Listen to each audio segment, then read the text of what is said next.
friends. Today I'm going to book talk a book called Lemons, and this is written by Melissa Savage.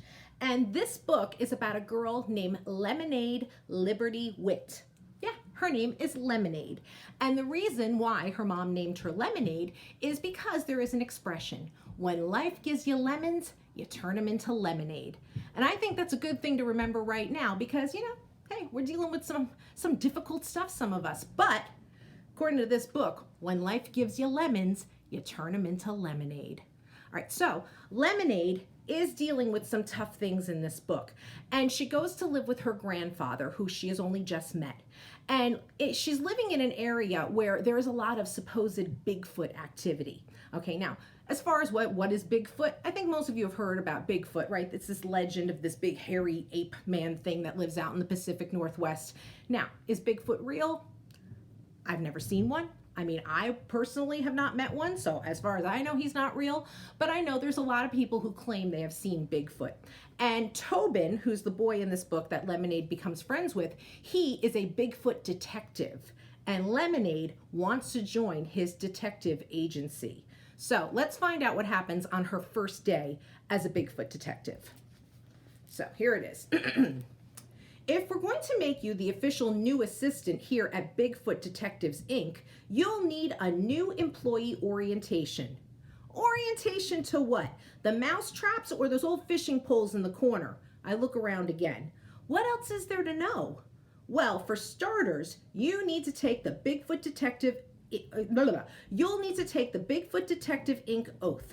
Raise your right hand and repeat after me. I already promised the whole ultimate secrecy thing. Is this really necessary? He raises his right hand and waits for me to do the same. I do, but only after I give him my very best big eye roll. I, Lemonade Liberty Witt, promise not to blab any top secret Bigfoot related matters, Tobin says. I repeat it. To any source, including all newspapers and TV reporters, corporate spies, and any and all naysayers while employed at Bigfoot Detectives, Inc. for eternity or longer. Oh, give me a break. Say it. He peers at me over his wire rims. I say it. Good. Okay, now, let me give you an orientation to the business. He taps his finger on his chin. Let's see. Well, this is where I keep the stapler. Tobin picks it up from the top of the desk to show me, and then he sets it back down, like I don't have eyes. This is the stapler remover. He holds that up too, and then sets it back down next to the stapler. Okay, let me stop you there, because I can see where this is going, I say.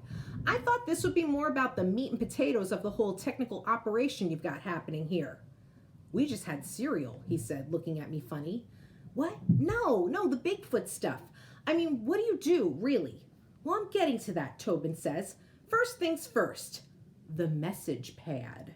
He holds up a pad that has the word messages printed across the top and places it back on the desk. Are you kidding me? I put my hands on my hips. These are all very important things to know, he explains. What if a call comes in and I'm not here and you don't know where the message pad is? You mean this pad on top of the desk with the word messages on it? I grab it. Well, sure, you know where it is now. He takes it from my hand, and that's not really supposed to be moved unless there's an actual message. He puts it back in its spot. Is this a girl thing, I ask? Because I can do anything you can do. Just because I'm a girl doesn't mean that the only thing I need to know is where the stapler is. I can do way more than staple and unstaple. I know it, he says. Now, the magnetic paperclip tray. He holds it up for me to see. I groan. What? If I'm going to be a partner here, you need to tell me the stories, what you do, like the real Bigfoot type things that people call you about. Partner? His eyebrows go up. Who said partner? I don't remember saying anything about partner. I am the founder and president of Bigfoot Detectives, Inc. Read the sign. He picks up the crudely carved wooden sign from the desk and points to it. You will be my assistant. Assistant. I thought I made that perfectly clear. Maybe I want to be a partner. Witt Sky Bigfoot Detectives, Inc. has a nice ring to it. Well, first of all, it would be Sky Witt, if anything. And secondly, the only way I would ever make someone partner would be if it was someone who I knew was planning on staying for a real long time. I don't say anything. You said you were leaving, right? He said. Isn't that what you said? I think about it again and then pick up the stapler and a bunch of loose papers and staple them all together. Assistant it is, I say. Oh, actually, Tobin reaches for the papers in my hand. Those aren't supposed to be stapled. The green phone jingles and Tobin dives for it, answering on the first ring. The papers go flying. Hello, Bigfoot Detectives, Inc. This is Tobin Skye, lead detective. What Bigfoot concern may we help you with today? He grabs a pencil from a styrofoam cup on the desk and begins scribbling furiously on his yellow legal pad. Uh-huh, he says between pauses. Interesting. Of course, we can come right away. Yes, ma'am. Thank you for calling, Mrs. Dickerson. Goodbye. He hangs up the phone and looks at me over his glasses with a big, goofy smile on his face. He waves the yellow legal pad in the air. Your first Bigfoot sighting. Are you ready? Ready for what? Only to change your life forever, he says, tightening the chin strap on his safari hat. I think about it. Well, I guess. There has been another sighting at Mrs. Dickerson's, and she needs us to get out there right away to lift some possible prints. You got a bike? I shake my head. That's okay. I'll give you $1. A what? You can ride on my handlebars. I have 2 words for you, I say. They are no and way. He doesn't even hear me.